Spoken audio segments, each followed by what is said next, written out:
is Daniela Vasquez. My name is Daniel Chavez. My name is Larissa Isi. My name is Anthony Gardner. And my name is Arturo Cardenas. And we did our presentation on why math is vital to movies. So we all chose movie characters or movies as a whole. I did my assignment project on Good Will Hunting. If you don't know this movie, it's an Academy Award-winning film, one of my favorite movies. Matt Damon, Ben Affleck, and Robin Williams star in it. Ben Affleck and Matt Damon actually wrote the screenplay for it as an assignment for their college. And then afterwards, they decided to develop it into a film. And so this was their first award as the writers for the best original screenplay. And of course, Robin Williams won the best, or the Academy Award for Best Supporting Actor.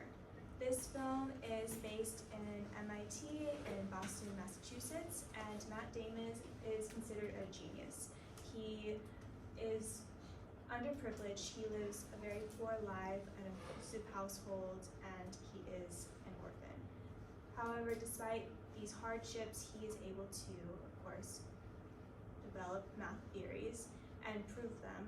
However, he is a genius, and despite the circumstances that he lives in, he is considered one of the best mathematicians, and he's able to prove theories that mathematicians across the world have taken months to develop. He is most notably compared to, throughout the film, to Ramajan. He is born in India. Like Matt Damon's character, Will Hunting, he is also poor and underprivileged. And he was born in Erode, India in 1886, and he had absolutely no education. However, he did find a math book in his adolescence, and he was able to teach himself math. And because he was able to teach himself math, he developed a lot of mathematical theories, and he kind of did it for fun because that was his passion. And when he grew older, he was able to publish his theories and gain the recognition of mathematicians across the world. Due to this, he was able to gain a scholarship to Trinity College of Cambridge, and he helped develop continued fractions, elliptic integrals, infinite series, and number theory. And of course, graph theory and linear algebra were math problems throughout Good Will Hunting. This is mine, and I decided to do about The Incredibles, and specifically do it about how fast was Dash running for him to run on water in that one scene. And before finding out how fast Dash was, we would first need to figure out his weight, foot area size, and the speed of steps. Using information from writeups.org, I could figure out that Dash is 10 years old, is 4 feet tall, and weighs 65 pounds. Now, being able to find the foot area of Dash, I decided to use the average foot area of the 10-year-old, which is the area of 6.7 inches. After watching the scene of him running on water while using a stopwatch, I found that he took 0.82 seconds to take a step. After collecting all the data needed, I used speed to run on water calculator to see that his feet were hitting the water at 100 feet per second with an estimated velocity of 130.3 feet per second, meaning that Dash was running at 88.8 miles per hour. Superman. Have you ever wondered how hard he could punch? Well, you're about to find out. For the ease of our calculations, like, we'll just take the rule in physics for anyone with the mass can't travel more than the speed of light. So we'll put his speed as 99% of the speed of light, which is around 296 million meters per second. And if you do the kinetic energy conversion, that would be around either 1.32 times 10 to the power of 16 joules, or 190 trillion joules in total energy. So if this equates to the energy released by Superman's punch, that would be around 80 trillion kelvins, which is 5 million times the heat of the core of the sun. So that's pretty hot. So at the atomic level, like, it's equivalent to 7 billion electron volts. And basically what this means, if Superman was to punch like any of you guys, you'll be pulverized. Like you wouldn't even feel it too. It's because like he punches so fast, like it's more than like 3.5 nanoseconds. Basically like the effect of his punch, like if he were to punch you, like it would be like a big bang, and you would be creating new particles and anti-plasma from his punch. You would die. Yeah, Dead. but it would be revolutionary though. You'll have new particles, so that's great. Okay. So this is my slide, and I did how fast the Flash is. I did a particular scene from a movie, Flashpoint. It's an animated movie, and it drew my interest because the Flash was running from an atomic bomb that was detonated, and in this he had to run faster than the atomic bomb, and the Flash runs at an estimated speed of around 81 million miles per hour, and has a reaction time of 250 milliseconds, which is pretty fast. And for an atomic bomb to detonate, it detonates at around 10 milliseconds, which doesn't give regular humans like us time to react and to feel it.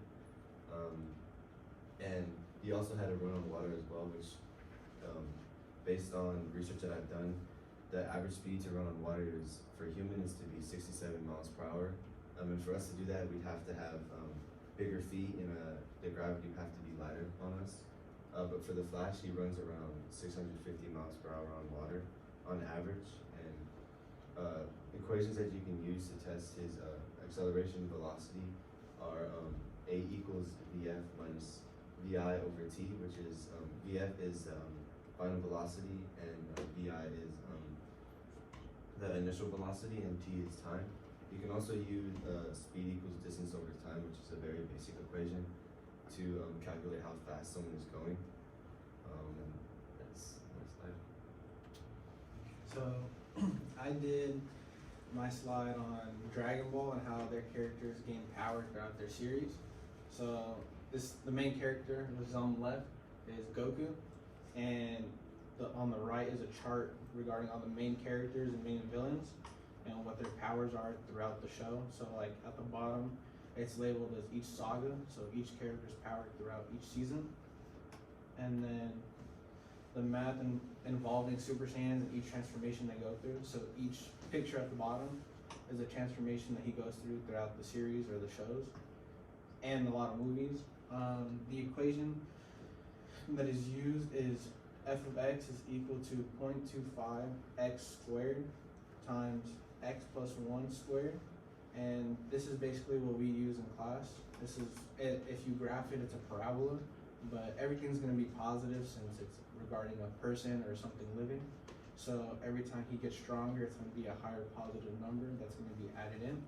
So it's exponential growth, and I chose this specific formula because in the show there's a lot of math, or a lot of ways they use math to explain why he beats somebody or how he lives through a certain thing. Because he can fly, he can run fast, he could teleport, he could do a bunch of these like different things. And in the show, they use this equation for math to explain why he gets stronger in each stage that he goes through throughout the show, and why he could beat certain people. And I found this very interesting because this is the stuff we use in class. We were just doing parabolas and stuff a week ago.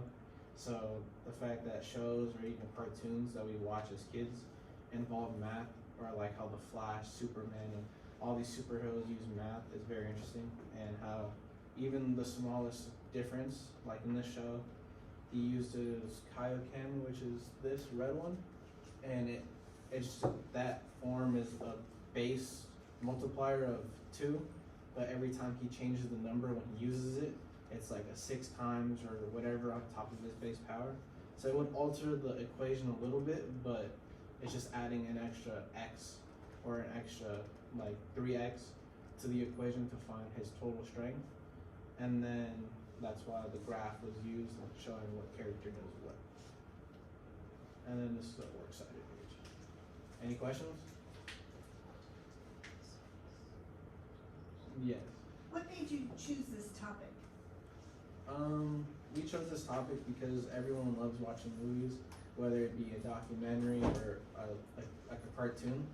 So It was very like relatable for all of us to understand what characters do or how big these superheroes, to understand what they actually do, because it's not real. So we would like to predict or see what it would be like in the real world, like Superman punching somebody or a certain version of the Flash running. So it's just cool to understand these like fake topics in a real world scenario. Any other questions? Superman or Batman? I personally like Batman, but I don't know about you. I like Batman as well. I'm not really sure, but I like the Flash better. That's all of them. I like Spider-Man. Any other questions?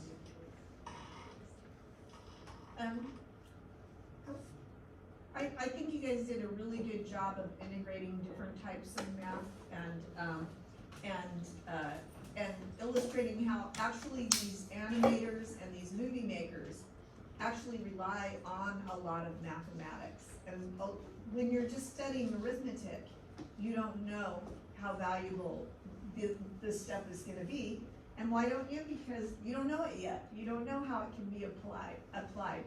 But what would be the value? And I think there is value. What do you guys think is the value in using real world mathematics to interpret what superheroes do? What are some of the values in it? I would say a value is like just the understanding of what people or things can do.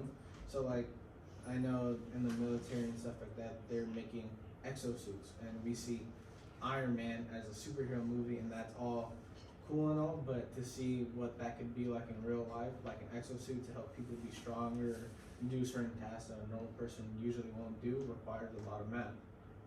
Yeah, it requires money, but math has to do with a big part. Make sure it doesn't hurt the person, make sure it all works properly, it all functions. And this is a real world scenario, but it involves a superhero. So like just to see the convergence of fake and real kind of still meet, because they use logic, so something could actually possibly happen instead of it being completely fake or it not having any like understanding at all. So would you say something like from fantasy, sometimes we can develop real scientific information and make mathematical discoveries? Yeah. Yeah, I think there's lots of examples of that in myth, in fiction, in art, where people have used those as inspirations to do a deeper exploration into an idea, and then later people learn how they can apply it. Because movies are a big inspiration to a lot of young kids or a lot of adults even, and that's what helps people choose the fields that they work in, or gives them inspiration to choose what they want to do in life. And that requires math, science, whatever you want to do, like space engineering, all that. So it does help make the world go around, even though it's something so small, and it just makes us want to build more and more. I just have something to add to that. It's completely true. Like, fictional ideas can inspire real life applications. The first cell phone, or the first idea, concept of a cell phone, was shown in 1970s Star Trek series. So it can definitely happen. I think it's important to fantasize and then find a way mathematically and how you can make those things. I like to add to that. I mean, we do understand that there's a field of mathematics known as theoretical mathematics, which Albert Einstein, basically, that's how he discovered all of this out of a nothingness. It was just theoretical. So that's the same thing, right? Being inspired to then create theoretical mathematics that can be then applied to real world applications. Any other questions?